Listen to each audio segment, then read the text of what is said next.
Welcome back to CallCore, the channel where we help you thrive in your call center job.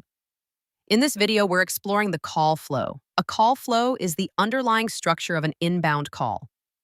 Think of it as a template, a consistent path made up of key elements that define a high-quality conversation.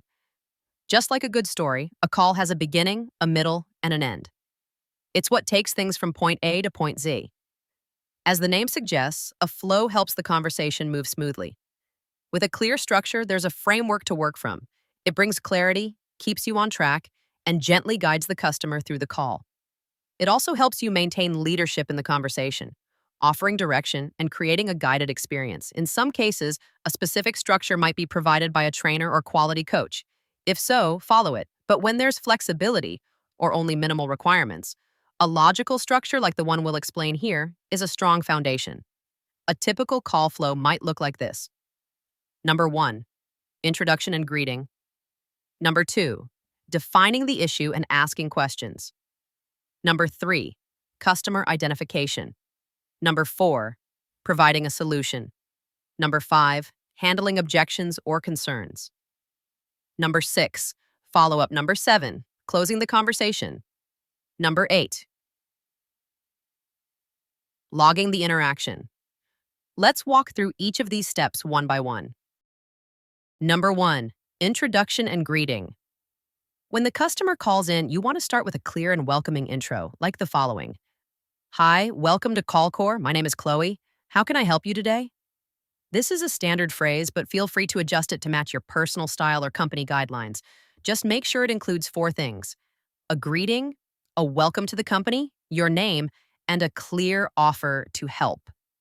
This opening line sets the tone for the entire call. Not just through what you say, but how you say it. Your posture and vocal delivery are very important. You want to sit upright to support your breath and projection. Remember, your voice is your only tool. You don't have facial expressions, body language, or eye contact to support your message. That means your voice has to carry all the weight. So it needs to sound clear, confident, energized, and adaptable. Number 2, defining the issue and asking questions. This is where the real work begins. As an inbound agent, your role is to solve problems and provide accurate information. And usually customers are calling because something's gone wrong. Sometimes the issue is clear. Other times it's vague or more complex. On top of that, you'll usually have a time limit, maybe 10 minutes. So clarity early on is key. Just because a customer asks a question doesn't mean that's their real problem. They might offer too much or not enough information. Your job is to ask targeted questions and uncover what matters most. For example, if a customer says, "My internet isn't working properly," that's too vague.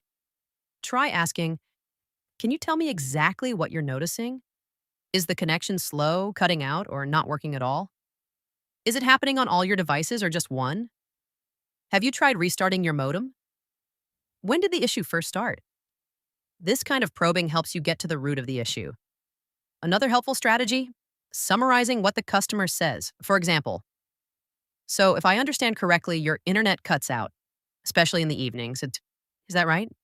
It shows you're listening and helps catch any misunderstandings early. Number 3, customer identification. This step is essential for both security and quality control.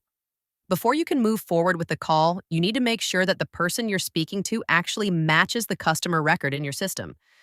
This is a really important step, not just for accuracy, but also for data protection and privacy. Now, exactly what you ask to verify their identity will depend on your internal process or company policy. It might be something simple like their full name and date of birth, or it could include more specific details like their address, customer ID number, or the last 4 digits of a reference number. Whatever your procedure is, make sure you're consistent and clear. And always check that you're speaking to the right person before discussing any account details. And here is a pro tip. Asking for specific data, like name or reference number, can help calm an emotional or frustrated customer. It shifts the conversation to a more rational space and gives you a moment to guide things forward. Number 4, providing a solution. Once the issue is clear and the customer is identified, it's time to solve the problem. For technical issues, you guide the customer through troubleshooting. For billing, you check the system and explain or correct charges. For complaints, you investigate and offer a next step. For general inquiries, you provide helpful information or direct them as needed. Whatever the case, you need to walk the customer through each step clearly. Keep them in the loop so they feel informed and supported.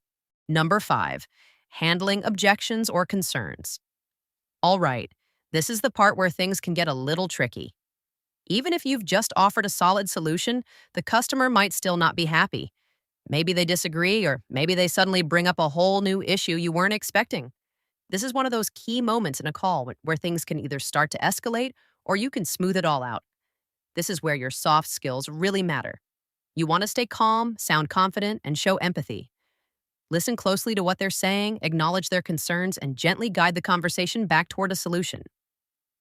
Honestly, how you handle this part can make all the difference in how the call ends.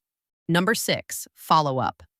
Now, depending on the situation, you might not be able to wrap everything up in one call, and that's totally normal.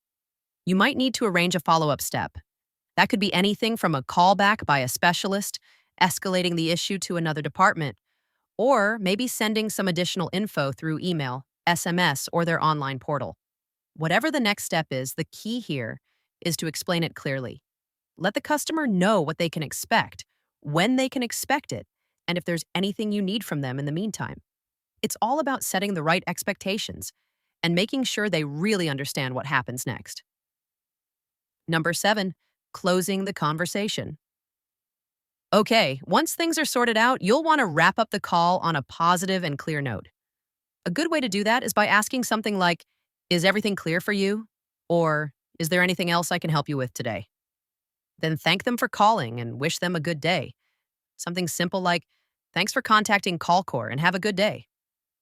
Now, if the customer still sounds a bit unsure, don't feel like you need to rush off the phone. Instead, try to take a moment to slow it down and just make sure they really feel supported and that they know what to expect next. That last impression is very important and can also influence the customer's review of the service you provided. Number 8, logging the interaction. Once the call ends, it's time to do a quick log of what just happened. A lot of companies require this, and trust me, it really helps if anything comes up later. Try to take small notes during the call if you can. Then, after you hang up, just log the main points: what the issue was, what you did to help, and if any follow-up is needed. Keep it short and clear, just enough so anyone else who looks at it can easily understand what went down and where things stand. No need to write a novel, just the essentials. So there you go. That's the general flow of a call with all the necessary steps. It's not about following a script word for word, but about having a structure that helps you stay on track and give the customer a clear, helpful experience. You might be wondering, at which point in the call should I be using soft skills? Well, here's the thing. Soft skills aren't just for specific moments. They're important throughout the entire call. Think of soft skills as the thread that holds the whole interaction together. Without them, even the most technically correct call can feel cold or confusing for the customer. Now let's talk about the structure of the call itself. We've walked through the basic steps. But in real life, the order isn't always so neat. Sometimes you'll need to verify the customer's identity right away. Other times, they're calling back with a follow-up and already know part of the process. That's where your flexibility comes in. This call flow isn't a strict script. It's a helpful guide to keep the conversation on track. But the point is, having a flow, even a flexible one, gives structure to what could otherwise be a messy, stressful conversation. It helps you stay in control. When a customer starts venting or jumping between topics, you can calmly guide things back on track. You might say something like, "All right, just to make sure I've got this right, or let's quickly confirm your details and then we'll look into what's going on." Most people actually want that leadership. Especially when they're frustrated or confused, they'll appreciate your calm, clear direction.